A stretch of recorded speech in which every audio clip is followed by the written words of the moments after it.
get right back. So I've got my nettles, my stinging nettles, and I've rinsed them with tepid water. And now I'm going to put them, the whole lot, stalks and everything. I kept the stalks because I'm sure there's lots of good stuff in there. So there we are, so all the little bits as well.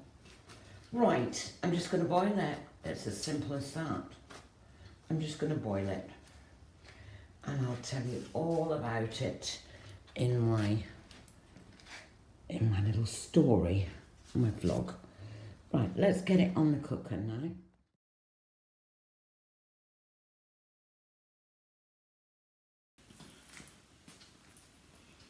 So I'm just waiting for my nettles to boil. I'm going to let them simmer for a while, and then I'm going to let them steep overnight to get the maximum amount from the leaves and the stalks. So that's what I'm going to do. And then I'll decant it into the small little bottles, you know, the ones with the dropper end on it, so that I can put that into my hair and just squeeze it and it'll all drip down. Because I've got severe eczema on my scalp. Yeah, so there's, you know, you can't get creams and lotions and things like that right into your scalp. But I don't like creams and lotions anyway, because if they're full of chemicals, you know, like what you get from the doctor, don't like them. I'm going with Martha's recipe, I am. Recipe and remedy. That's what I'm going to do. So you'll hear about Martha in my vlog that's going to follow this harvesting and making the nettle remedy for severe eczema, or eczema I should say, and itchy skin. So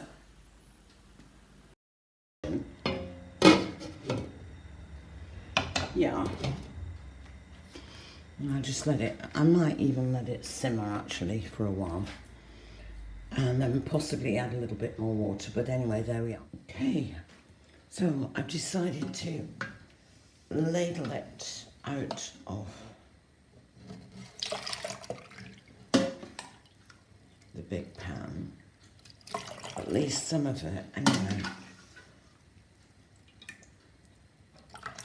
There. And you can see how the colour has darkened. Whoops. Let me get out a towel.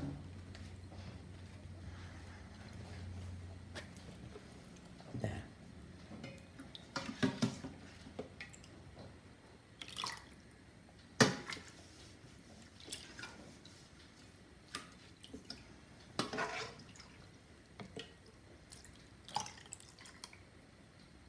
Right, I'll do the rest later. There's a lot more to come, but you get the idea.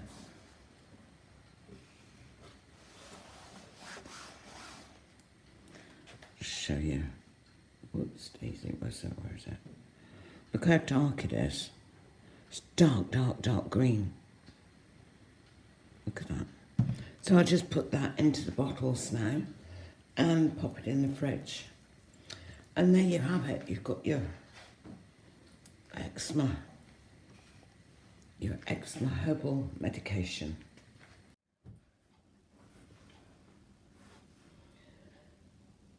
So my story today is about a woman who she lived in the Victorian era, and she was a herbalist.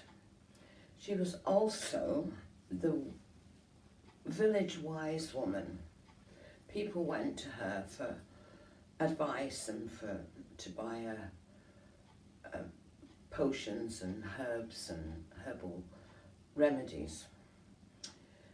And she was also the village midwife, and she had 15 children, so that in those days that more than qualified her to to help people with their having their babies.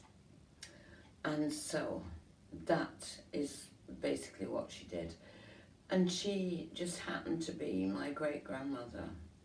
So I know quite a bit about her. Her name was Martha Sidlow. She was an amazing person.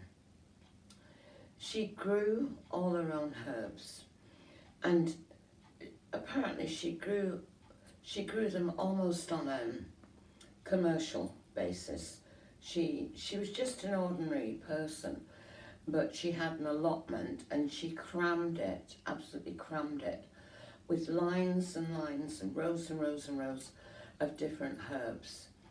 And, you know, I did put a video on. I think I've got some of my herbal, you know, the herbs that I make and the lotions that I make. I got it from her, obviously. She was very interested in it. And earlier I showed you a little video about the nettle water that I make for my eczema. Well, it's either eczema or psoriasis. I'm not sure. I think it could be psoriasis. And it's in my scalp, in my hair, and it started off just a little tiny bit at the hairline, at the nape of the neck, and years and years and years ago. And it's not all the time. It flares. It flares up from time to time, and it started off in the nape of my neck, and it just slowly over the years, it's more or less over my whole scalp now. And what the doctors prescribe for that is it's like a steroid lotion, and I'm not, you know, I don't like it. I don't like man-made drugs of any kind. If I can find an alternative, I will. But getting back to Martha, so she grew all these herbs, and she made tinctures, and she made cures, she made lotions, and she knew what plant would cure what illness. And she, all the people from miles around used to go to her for cures, because don't forget, they didn't have the National Health Service in England. And if you needed medical assistance, you know, you had to pay for it. And if these people were quite poor people, they were ordinary people, and they couldn't afford it, so there was always a village wise woman who knew how to do things and how to cure things.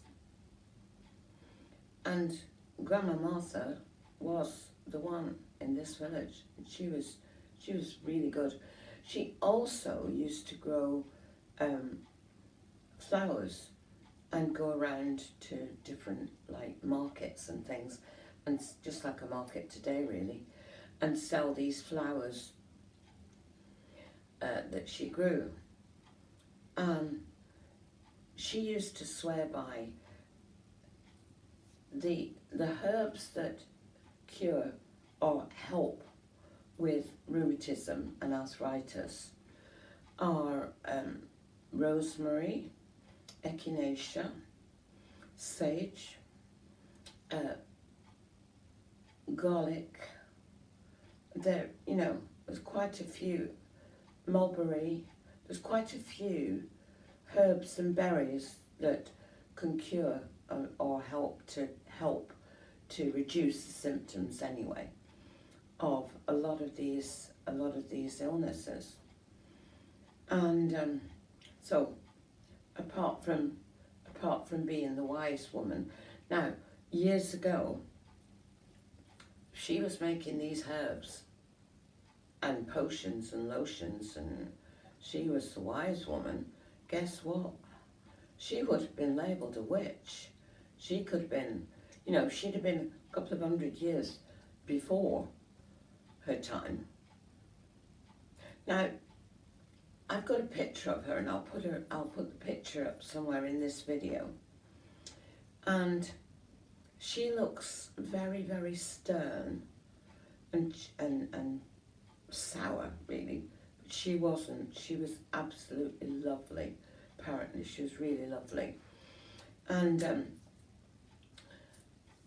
but in the Victorian era, when they had a photograph taken, they were all told to be very stern and very upright, you know, and very straight and not to smile at all. And so that's, if you look at Victorian photographs, I bet you've never find anybody smiling on them. They're all, because that was the fashion at the time. So Martha is sitting there like this and with a very stern look on her face, but she wasn't like that, really. She wasn't like that at all, apparently. And I did write a poem about her. I might insert it into this somewhere. I have to go and find it. I did write a poem. I only write poetry about real people, about real situations. And I've done that with a few people, but I'll try and find it, and I'll try and find the picture as well. So yeah, so when I made this, talking about earlier, when I made the water for my nettle water, I made the nettle water, and my eczema, stroke, psoriasis. See, they say eczema, it attacks the joints usually, eczema. And apparently I've read that eczema and asthma are related. So what I read somewhere was that if you have, say a child has asthma, they can grow out of the asthma and it's replaced with eczema, and vice versa. How true that is, I don't know, but I did read it in a medical book, so I don't know. And they're linked, somehow or another, they're linked, eczema and asthma. But anyway, so earlier I made the nettle water. And by the way, nettles are better, they're more potent if you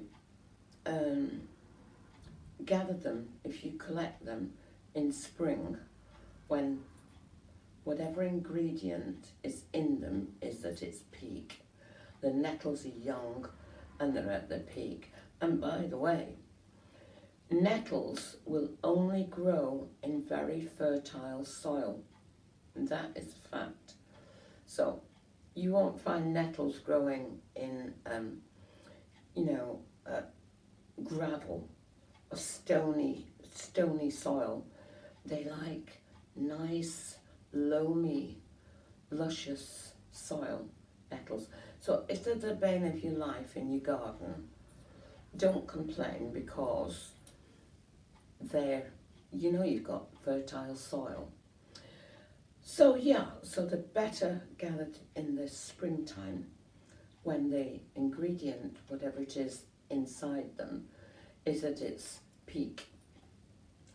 But I didn't have a choice, so I went out on the hunt today and found a bunch of old nettles, and they look old as well.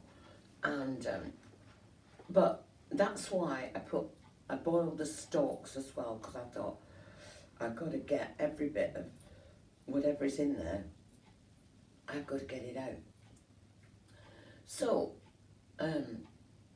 what I'm going to do is, I did draw off a bit of the water, put it in a little bottle with a nozzle on, and so I can drip it right in all over my scalp, just drip it, and put a towel around my neck and drip it. So I did that, and all the itch is gone, my head feels lovely and, relieved now. But anyway, so the rest of it, I just took off a little bit, a cupful. So the rest of it I'm going to leave overnight. Leave those nettles soaking in there, and then I'll strain them. And drain it off and put them in bottles and put them in the fridge. Because I use a load at a time, I just slosh it on, you know. Now, aloe vera works really well on eczema. So if you get yourself an aloe vera plant, and they soon multiply, that you'll have aloe veras all over the place. But anyway, get yourself an aloe vera plant. Now, that is good for, you cut the leaf, and it's absolutely full of gel, and you put the gel on the eczema, and eczema usually attacks the joints like the elbows, the knees, and the ankles. So you can put the gel on it. This is why I think that I've got psoriasis and not eczema. I call it eczema, but I think it's psoriasis because it's in my scalp, and eczema usually attacks the joints. But anyway, so aloe vera is excellent, absolutely excellent. I do get eczema on my elbows and knees occasionally. When it's really bad, it flares. And I put the aloe vera on it, and it was gone completely within seconds. The itch and the burn and the, you know, if you've ever had eczema or psoriasis, you could just rip your skin right off. It itches, the itch is so terrible that you just want to rip your skin off. And of course you infect it and make it worse. But anyway, so aloe vera, that can be used for burns, it can be used for cuts, and as I said, I'd rather use a natural plant remedy any day of the week than you know, man-made chemicals, because that's what they are. The chemicals, and then you take something for an ailment, and it might alleviate that and give you something else, you know. And that's another thing with this, you know. The COVID vaccine, I don't even want to go there, but I wish to God that I'd never had that thing, never had that. But we were all over the world, we were all scared into having it. We were all told that, you know, people were dying, like going down like flies. But I would never have had that. If I knew then what I know now, I would never have agreed to it. But anyway, that's beside the point. There you go, that's what I think. That's how chemicals, man-made chemicals I am. But so let's get back to Martha. That's a much nicer topic, isn't it? Old Martha. Yeah, so she was busy making her potions and lotions, and all the people came to buy them. So she, you know, and they probably bartered a lot, because you're talking poor people. So she probably exchanged one of her cures for a chicken or a loaf of bread or some produce that they'd grown, or, you know, cakes or something that they'd made. And there probably was a lot of that going on, which is great. I mean, what's wrong with that? There's nothing wrong with that. What else what have I not covered? Yeah, in the Victorian era, it was totally different then. It was hard to survive as well. So, you know, if you could do something that you could exchange for something else, it's a win-win situation, isn't it? It's brilliant. I know some of the herbs that are good for other things, other than, you know, the usual herbs like sage and rosemary and echinacea and things like this. There's so many different herbs that it would take you all day really to. But the good thing now is you can just Google it. You can just say, oh, what herbal remedy is good for whatever.